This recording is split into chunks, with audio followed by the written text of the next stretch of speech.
तो ये game candidates tournament की है, फोर्थ राउंड की। तो इस गेम में व्हाइट पीसीस के साथ नेपोमिची है और ब्लैक पीसीस के साथ विदित गुजराती है। तो नेपोमिची ने शुरुआत की E4 से और विदित गुजराती ने रिप्लाई दिया E5, knight F3, knight C6, bishop B5, Ruy Lopez opening, knight F6, Berlin defence. और नेपोमिची ने किंग साइड कैसलिंग किया, knight takes E4, D4, knight D6 और बिशप पर प्रेशर है। तो नेपोमिची ने अपने बिशप को एक्सचेंज करवाया, bishop takes knight, d takes bishop, d takes E5, knight F5। तो नाइट मूव होने के बाद इस क्वीन को एक्सचेंज करवा सकते हैं। तो नेपोमिची ने अपनी क्वीन को एक्सचेंज करवाया, queen takes queen, king takes queen, knight C3, bishop D7, H3, H6, G4 और नाइट पर प्रेशर बनाया। अभी क्वीन एक्सचेंजेस हो चुकी है तो किंग को थोड़ा ओपन कर सकते हैं, नाइट E7, नाइट H2। तो नेपोमिची आगे जाकर इस पॉन को पुश कर सकते हैं। तो विदित ने यहाँ पर G5 मूव किया। तो नाइट H2 मूव के बाद विदित ने यहाँ पर 36 मिनट लिए और उसके बाद G5 मूव किया। तो अभी क्लॉक पर टाइम देखे तो नेपोमिची के पास 2 घंटे में 3 मिनट कम है और विदित के पास 1 घंटा और 18 मिनट है। तो ये टाइम डिफरेंस बहुत बढ़ चुका है। तो इस क्लॉक की पोजीशन की वजह से विदित पर आगे जाकर थोड़ा प्रेशर बना होगा। तो नेपोमिची ने कंटिन्यू किया F4 करके, G takes F4, bishop takes F4, bishop E6, knight E4। तो नेपोमिची अपने नाइट को C5 पर मूव करना चाहते हैं और बिशप पर प्रेशर बना सकते हैं, या फिर अपने नाइट को F6 पर भी मूव कर सकते हैं। तो विदित ने कंटिन्यू किया B6 करके और नाइट को C5 पर आने से प्रिवेंट किया, नाइट F3। और अभी फिर से व्हाइट अपने नाइट को D4 पर मूव करके बिशप पर प्रेशर बनाना चाहता है। तो विदित ने C5 मूव करके इस नाइट को प्रिवेंट किया D4 पर आने से। तो नेपोमिची ने कंटिन्यू किया नाइट F6 करके, किंग G2। और अभी आप देख सकते हैं कि ब्लैक अपने किंग को B7 पर मूव करना चाहता है, इसकी वजह से इस रुक को ओपन कर पाए। तो ब्लैक ने किंग B7 मूव किया, king G3, A5, A3, A4। तो विदित के पास इस क्वीन साइड पर पॉन एक ज्यादा है, तो इस साइड पर कुछ प्रेशर बना सकते हैं आगे जाकर। तो नेपोमिची ने कंटिन्यू किया रुक D1 करके। तो ब्लैक अभी अपने नाइट को D5 पर नहीं ला पाएगा क्योंकि नाइट और रुक से कवर है ये D5 स्क्वायर। तो विदित ने कंटिन्यू किया नाइट C6 करके, C3, इस नाइट को आगे आने से प्रिवेंट करने के लिए, bishop E7, night H4, H5। और क्या व्हाइट इस पॉन को कैप्चर कर सकता है? अगर व्हाइट इस पॉन को कैप्चर करने जाता है तो रुक टेक्स नाइट और ब्लैक अपने रुक के बदले में नाइट को ले सकता है। और फिर जी टेक्स रुक के बाद रुक G8 और चेक है। और किंग के मूव होने के बाद कि बिशप टेक्स नाइट और एक रुक के बदले में 2 नाइट मिल जाते। लेकिन नेपोमिची ने इस पॉन को कैप्चर नहीं किया और पहले G5 मूव किया, रुक A5, रुक E1। क्योंकि अगर यहाँ पर C4 मूव आता है तो नाइट और रुक दोनों से प्रेशर है, तो इसी वजह से रुक से सपोर्ट बनाया E5 पॉन पर। तो विदित ने कंटिन्यू किया रुक B5 करके और पॉन पर प्रेशर बनाया। तो नेपोमिची ने अपने बिशप को पीछे लिया C1 पर और सपोर्ट बनाया B2 पर, रुक B3। और अभी आप देख सकते होंगे कि विदित आगे जाकर अपने पॉन को आगे पुश करके ये C3 पॉन पर प्रेशर बना सकते हैं। तो नेपोमिची ने अभी इस साइड पर ध्यान नहीं दिया क्योंकि अभी पॉन पर सपोर्ट है, तो अभी कोई दिक्कत वाली बात नहीं है। तो नेपोमिची ने कंटिन्यू किया G6 मूव करके। F takes G6, knight takes G6 और अभी प्रेशर रुक पर है, लेकिन रुक H फाइल पर नहीं रह पाएगा क्योंकि सभी स्क्वायर्स कवर है। तो विदित ने अपने रुक को D8 पर मूव किया। तो नेपोमिची ने नाइट टेक्स बिशप करके अपने नाइट के बदले में बिशप को ले लिया। Knight takes knight, knight takes H5 और अभी विदित चाहे तो रुक D3 चेक देकर इस पॉन पर प्रेशर बना सकते हैं बिशप और रुक से। तो विदित ने रुक D3 चेक दिया। रुक F3, रुक टेक्स रुक, किंग टेक्स रुक, बिशप टेक्स H3 और अभी मटेरियल वाइज देखे तो इक्वल है गेम।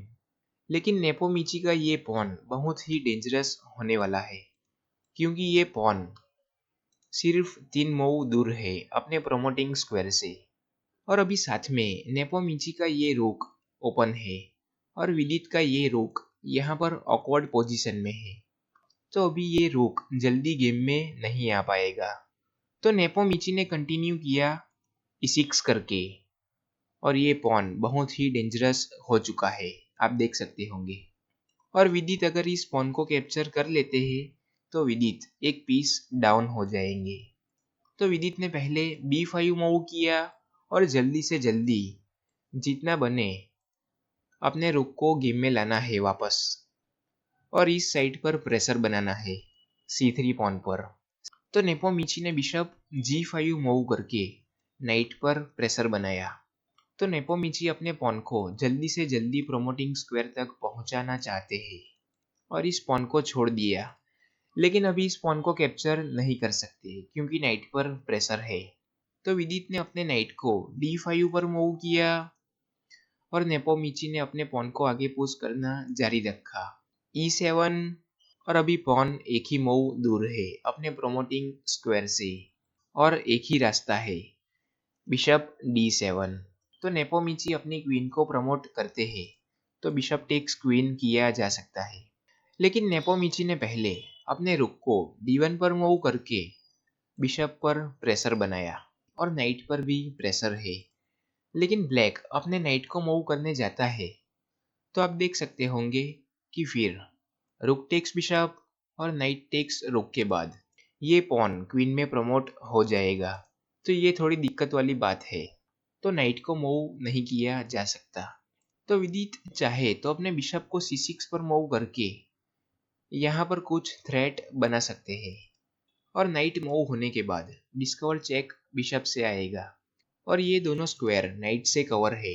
तो नेपोमिची अपने किंग को G3 पर मूव करते हैं तो उसके बाद विदित इस पॉन को कैप्चर कर सकते थे और अपने नाइट को दे सकते थे, लेकिन विदित ने पहले अपने किंग को C6 पर मूव करके नाइट पर सपोर्ट बनाया। तो नेपोमिची ने किंग E4 मूव किया और अभी नाइट पर प्रेशर है और नाइट यहाँ पर फंसा हुआ है और ब्लैक अगर अपने नाइट को B6 पर मूव करता है तो फिर रुक टेक्स बिशप और किंग टेक्स रुक के बाद नाइट G7 और इस E8 स्क्वायर को कवर कर सकते हैं, तो इस पॉन को फिर रोका नहीं जा सकता।